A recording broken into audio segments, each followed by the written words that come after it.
बिस्मिल्लाहिर्रहमानिर्रहीम इय्याका नअबुदु व इय्याका नस्तईन। अस्सलाम वालेकुम स्टूडेंट्स आज हम लोग फाइनेंशियल अकाउंटिंग के पास पेपर्स जो कि मल्टीपल चॉइस क्वेश्चंस स्टूडेंट्स के लिए बहुत ही अहम ये मल्टीपल चॉइस क्वेश्चन है। बिकॉज़ स्टूडेंट्स क्वेश्चंस कर रहे थे कि एमसीक्यूज़ किस तरह के पेपर में आते हैं। तो ये आज हम पास पेपर्स के डिफरेंट यूनिवर्सिटी के पास पेपर से इसी कोर्स के हवाले से जो आपकी आउटलाइन है उसके एमसीक्यूज़ डिस्कस करेंगे और पास पेपर के आप लोग प्रैक्टिस भी करेंगे। तो लेट्स स्टार्ट, किस तरह के पेपर में एमसीक्यूज़ आए हुए हैं डिस्कस कर लेते हैं। सबसे पहला एमसीक्यूज़ है कैपिटल अकाउंट नॉर्मली हैज़ जो कैपिटल अकाउंट होता है वो उसका बैलेंस कौन सा होता है, डेबिट होता है, क्रेडिट, ज़ीरो या टेम्पररी बैलेंस। तो इसका करेक्ट आंसर क्या है स्टूडेंट्स? देखिए, बेहतर तो यही है कि आप साथ साथ इतनी ग्रिप रखें क्योंकि आपने कोर्स को पहले स्टडी की है तो आपको फिंगर टिप में होना चाहिए आंसर। तो इसका आंसर है क्रेडिट बैलेंस। ठीक है। विच of the following is an example of an asset, इनमें एसेट कौन सा है? ठीक है। तो स्टूडेंट ये बहुत ही आसान है, लोन तो हो नहीं सकता, कैपिटल नहीं है, ये जो फर्नीचर है ये हमारा फिक्स एसेट है। ठीक है। इसके बाद विच of the following is an example of non current asset, इनमें नॉन करंट एसेट कौन सा है? तो ये मैं आप पे छोड़ता हूँ, इसका आंसर आपने करना है। ठीक है। इसके बाद आगे चलिएगा, विच of the following is an example of accrued expenses. Accrued expenses वो होते हैं जो कि हमारी अभी लाइबिलिटी है, जो पेएबल होते हैं या आउटस्टैंडिंग होते हैं, जो भी हमने ऐसे एक्सपेंस जो हमने अभी अदा करने हैं, पूरे करने हैं। तो इनमें देख लें कौन सा एक्सपेंस है जो भी पेएबल है। नेक्स्ट देखिएगा, which of the following would be classified as an operating expense, इनमें कौन सा एक्सपेंस है जो ऑपरेटिंग एक्सपेंस है? तो स्टूडेंट्स ये भी आप लोगों ने सॉल्व करना है इनमें से। ठीक है। बहुत ही अच्छी तरह से इस पर मेहनत करनी है आपने क्योंकि ये पास पेपर में आए हुए हैं। द कॉस्ट प्रिंसिपल और हिस्टोरिकल कॉस्ट प्रिंसिपल, क्या कहता है कॉस्ट प्रिंसिपल? आपने पढ़ा हुआ है कि कॉस्ट प्रिंसिपल कहता है कि हमेशा उसको किसी भी एसेट को उसकी असल जो कॉस्ट है उस पर रिकॉर्ड करना चाहिए। ठीक है, इसे करंट मार्केट वैल्यू पे नहीं रिकॉर्ड करना। तो इसमें से कौन सा ठीक क्वेश्चन आंसर है बताएं? बी वाला ऑप्शन ठीक है। ठीक है। इसके बाद आगे चलें, विच of the following appears on the profit and loss account, इनमें से प्रॉफिट एंड लॉस अकाउंट में क्या आता है? ठीक है। आप लोगों ने फाइनल अकाउंट पढ़ा है, उसमें बताएं प्रॉफिट एंड लॉस में सेल रिटर्न तो नहीं आता, ये ट्रेडिंग में आता है, ये भी ट्रेडिंग में आता है, ये भी ट्रेडिंग में आता है। इसका मतलब है इंटरेस्ट ऑन कैपिटल ये एक्सपेंस होता है, प्रॉफिट एंड लॉस अकाउंट की डेबिट साइड पे लिखा जाता है। ठीक है। आगे चलेंगे, what is included in the liability section of balance sheet, तो ये भी आपके ऊपर ही मैं छोड़ूंगा। ठीक है। कुछ आप लोगों ने ख़ुद मेहनत भी करनी है, कुछ से मैं डिस्कस तो कर रहा हूँ, तो मैं चाहता हूँ कि स्टूडेंट्स इसके आंसर खुद ढूंढे बीच में, इससे आपकी एफ़र्ट होगी, इससे आपकी रिसर्च बेहतर होगी। The fix asset section of balance sheet, इनमें फिक्स एसेट क्या है? बिल्कुल आसान सा इसका आंसर है। तो ये भी आप लोगों ने ही करना है।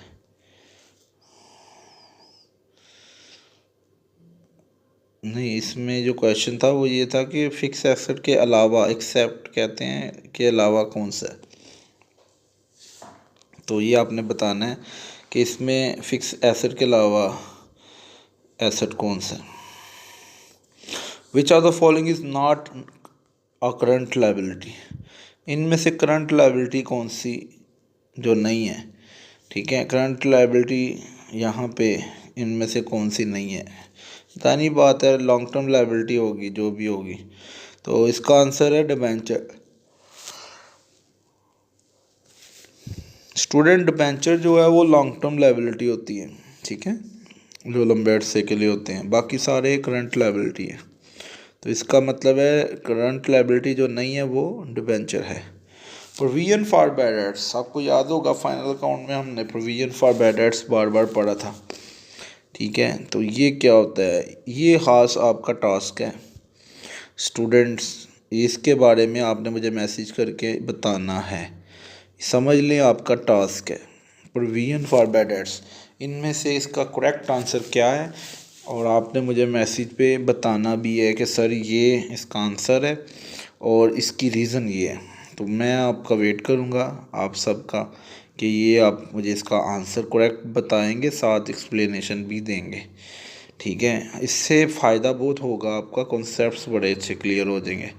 इसके बाद रेक्टिफिकेशन ऑफ एरर वाले चैप्टर से ये MCQs नज़र आ रहे थे। Error which where a transaction is completely omitted from the books is known, अगर आप बिल्कुल ही लिखना भूल गए हैं तो वो कौन सा एरर है, एग्जैक्टली ओमिशन ही है, ठीक है, एरर ऑफ ओमिशन।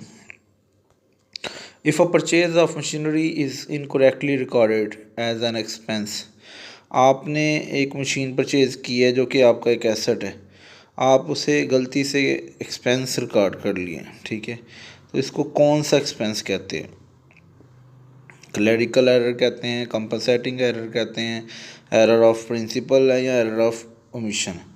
तो स्टूडेंट्स आपको तो पहली बात MCQs करेक्ट तब भी पता चलेगा जब आपको इनकी प्रॉपर डेफिनेशंस आती होंगी कि एरर ऑफ प्रिंसिपल क्या है, एरर ऑफ ओमिशन क्या है, कंपनसेटिंग एरर क्या है। तो जब तक आप इनका नहीं पता होगा तो आप करेक्ट आंसर नहीं कर पाएंगे। तो यहाँ पे जो आंसर है वो एरर ऑफ प्रिंसिपल ही है, क्योंकि आपने प्रिंसिपल गलत जज कर लिया, एक चीज़ जो आपका एसेट थी उसको आपने एक्सपेंस शो कर दिया, तो इसे एरर ऑफ प्रिंसिपल बोलते हैं। An error in posting to the wrong side of an account, अगर आप रॉन्ग साइड में एंट्री कर देते हैं तो फिर क्या होगा, तो इन चारों में से करेक्ट आंसर आपने ढूंढ के मुझे मैसेज पे रिप्लाई करना है, मैं वेट करूँगा आपका सब स्टूडेंट्स का। An overdraft in the bank statement represent, तो ओवरड्राफ्ट अगर बैंक स्टेटमेंट क्या रिप्रेजेंट करता है, पॉजिटिव बैलेंस है या नेगेटिव है, इनमें से ही दोनों में से एक आंसर आपका करेक्ट होगा, तो ये भी आपने बताना है। इशारा आपको मिल गया है कि ये नेगेटिव है या पॉजिटिव है। विच of the following is example of nominal account, तो स्टूडेंट्स एक होता है नॉमिनल, एक होता है रियल अकाउंट, ये दोनों के MCQs आपने बताने हैं, इनमें से कौन सा नॉमिनल अकाउंट है, और ये नीचे जो 17 वाला MCQs है इनमें से कौन सा आपका रियल अकाउंट है, ठीक है। तो ये भी आपकी रिसर्च मैं वेट करूँगा। Compensating error can occur, both side of transaction are posted incorrectly in the same way, one side of transaction is posted correctly, a small error is made in one account but is corrected in another account। तो ये आपने इसका answer करना है compensating error का भी, ठीक है। कंपनसेटिंग एरर का वैसे लफ्ज़ी मतलब यही है कि आप जब एक एरर होता है उसको ठीक करने के लिए दूसरी साइड पे भी एंट्री कर देते हैं, ठीक है, उसे कंपनसेट कर देते हैं। If the same amount is posted as a debit and credit entry, तो आप डेबिट एंड क्रेडिट पे सेम अमाउंट कर देते हैं, तो इसको कौन सा एरर कहते हैं, ठीक है। तो यहाँ तो ये करेक्ट एंट्री है, यहाँ कंपनसेटिंग एरर है, या एरर, ये भी स्टूडेंट आपने आंसर करना है। The concept we state that business and owner are separate, ये भी मैंने डिस्कस किया हुआ क्लास में, उम्मीद है आप साथ साथ आंसर कर रहे होंगे, उम्मीद है। कौन सा एसेट है, ठीक है, ये मैंने जो टिक लगाया ये आंसर नहीं, करेक्ट आपने बताना ये भी। Transaction are recorded in terms of money due to, किस वजह से हम मनी की शक्ल में इसका रिकॉर्ड करते हैं ट्रांजैक्शन को, इनमें से कौन सा कॉन्सेप्ट है। जर्नल इज़ नोन एज, इसका दूसरा क्या नाम है। BRS is prepare to match cash book and passbook increase profit तो क्यों बनाई जाती है BRS, तफसील से ये चैप्टर आपने पढ़ा था। इसके बाद इम्पोर्टेंट MCQs है जी स्टूडेंट्स, बहुत ही अहम MCQs है, और वो ये है कि BRS इज़ प्रिपेयर्ड बाय, कौन बनाता है, अकाउंटेंट बनाता है या मैनेजर या ऑडिटर या ओनर। ये बहुत अहम इम्पोर्टेंट तरीन MCQs है, तो इसका भी आपका आंसर का वेट रहेगा। The process of transferring journal entry to ledger, ये बहुत आसान है, पोस्टिंग कहते हैं इसको। आप जर्नल से लेजर में जब एंट्री पोस्ट करते हैं इसे पोस्टिंग ही कहा जाता है। Gross profit is transfer to, कहाँ पे ट्रांसफ़र किया जाता है ग्रॉस प्रॉफिट, इजी तरीन क्वेश्चन में बताया हुआ है, ठीक है। तो ये स्टूडेंट आपके लिए कोई ज़्यादा प्रॉब्लम नहीं है। Bank passbook is prepared by, कौन बनाता है, जो बैंक की पासबुक होती है, इम्पोर्टेंट तरीन क्वेश्चन है जी। Cash book is prepared, cash book कौन बनाता है, तो जाहिर बात है कैश बुक बिजनेसमैन की होती है, जबकि बैंक बुक बैंक बनाता है। सिंपल सा answer, when trial balance does not agree the difference is place, जब आपका ट्रायल बैलेंस एग्री नहीं हो रहा तो फिर जो डिफरेंस आ रहा है उसको आप किस अकाउंट में शो करते हैं। ये भी आपने जितनी भी प्रॉब्लम की है वहाँ पे आपको पता है हम अकाउंट लिखते हैं, ठीक है। Purchase of machinery recorded in purchase account, तो अगर आपने मशीन खरीदी है एसेट, लेकिन आपने उसको क्या गलती से लिख दिया, मशीनरी लिखना था लेकिन आपने परचेज अकाउंट लिख दिया है, तो इसको कौन सा एरर कहेंगे, आगे भी हमने डिस्कस किया है। तो साथ साथ रिसर्च करेंगे, एक फ़ायदा ये होगा कि आप जब इसका आंसर ढूंढने की कोशिश करेंगे वहाँ पे आपको कॉन्सेप्ट क्लियर हो जाएंगे। आप एरर के बारे में पढ़ेंगे तो आपको उस एरर की समझ आ जाएगी, इस तरह कभी भी नहीं भूलेगा जो मैं आपसे एक्टिविटी ये करवा रहा हूँ। Rectification of error is done by, तो बताइएगा लेजर पोस्टिंग के ज़रिए होता है या जर्नल एंट्रीज के ज़रिए या ट्रायल बैलेंस, किस शक्ल में हम रेक्टिफिकेशन ऑफ एरर करते हैं। सिंपल, आपको क्लास में भी बताया हुआ है। The main purpose of trading account to find, क्या इनमें से क्या फाइंड किया जाता है ट्रेडिंग अकाउंट में, ठीक है, तो आपको पता ही है इनमें से क्या फाइंड किया जाता है, तो ये आप इसको पढ़िएगा और मुझे लाजमी आंसर चाहिए। नेक्स्ट हम देखते हैं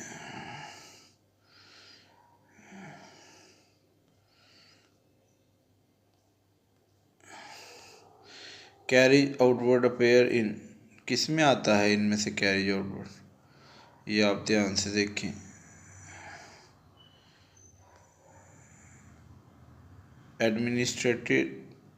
एडमिनिस्ट्रेटिव एक्सपेंसेस, इनमें से एडमिनिस्ट्रेटिव एक्सपेंसेस किस में आता है, ट्रेडिंग में आता है या प्रॉफिट एंड लॉस में, तो इन दोनों में से एक करेक्ट आंसर है। Import duty is, import duty direct है या इनडायरेक्ट एक्सपेंस है तो एक्सपेंस है, इन दोनों में से एक है, ये भी आपका आंसर करना बनता है। Prepaid expenses are traded, prepaid expense ये हम लोग trading and profit and loss account और बैलेंस शीट के अंदर ये वर्किंग करते रहे हैं क्वेश्चन में। Provision for doubtful debt is credited on, किस में निकाली जाती है, अगेन बहुत ईजी है जी, जिनसे पैसे लेने हो उन पे ही निकाली जाएगी। Manager commission is calculated on, किस में कैलकुलेट की जाती है, ये भी क्वेश्चंस आपने किए हुए हैं। Manager commission.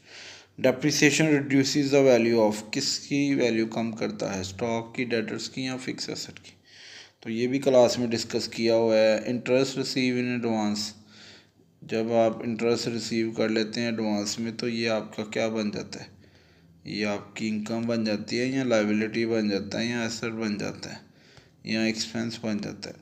तो ये बेटा आप इसको स्टडी करें, इसको समझें और अपने आंसर मुझ तक पहुंचाएं। अगर कोई भी प्रॉब्लम है इन MCQs में, तफसील से मैंने जितने MCQs एग्ज़ाम में आए हुए हैं जो मोस्ट इम्पोर्टेंट हैं वो मैंने आपसे डिस्कस किए हैं। इसके अलावा भी बहुत से कॉन्सेप्ट से आएंगे, लेकिन इतने एमसीक्यूज़ करके आपको बहुत फ़ायदा होगा। आप साथ साथ रिसर्च करेंगे। इसके आंसर मैंने इसीलिए सबके नहीं बताए कि आपने ये आंसर करने हैं और आप लोगों ने मुझे बताना है कि ये सर हमें इसका ये पता चला है। इससे क्या होगा कि आपकी बहुत अच्छी तैयारी हो जाएगी एमसीक्यूज़ की भी। जब आप रिसर्च करेंगे, जब आप आंसर ढूंढेंगे तो उसके दौरान आपको बहुत फ़ायदा होगा। तो ये एक्टिविटी समझ लें, पास पेपर जहाँ पे है वहाँ पे आपकी एक बहुत ही इंटरेस्टिंग एक्टिविटी हो जाएगी और फाइनल की प्रिपरेशन में मदद होगी। तो ये वीडियो बनाने का मकसद यही था कि आपकी फ़ाइनल एग्ज़ामिनेशन के हवाले से मल्टीपल चॉइस की और साथ साथ आपकी डेफिनेशन और कॉन्सेप्ट भी क्लियर हो जाए। तो दुआ में याद रखें। अल्लाह ताला आप सबको कामयाब करे, हमेशा खुश रखे। अल्लाह ताला सबकी मुश्किलें आसान फरमाए। दुआ में याद रखिएगा और लाज़मी इसको तैयार कीजिएगा। ठीक है, अल्लाह हाफिज़। अस्सलाम वालेकुम वरहमतुल्लाहि वबरकातुहू। और लास्ट में यही कहना था कि जो भी क्वेश्चन है वो आपने लाजमी डिस्कस करने हैं। जो होगा आपको कोई प्रॉब्लम है कि ये क्यों लिखा जा रहा है, तो उसके हवाले से। अल्लाह हाफिज़।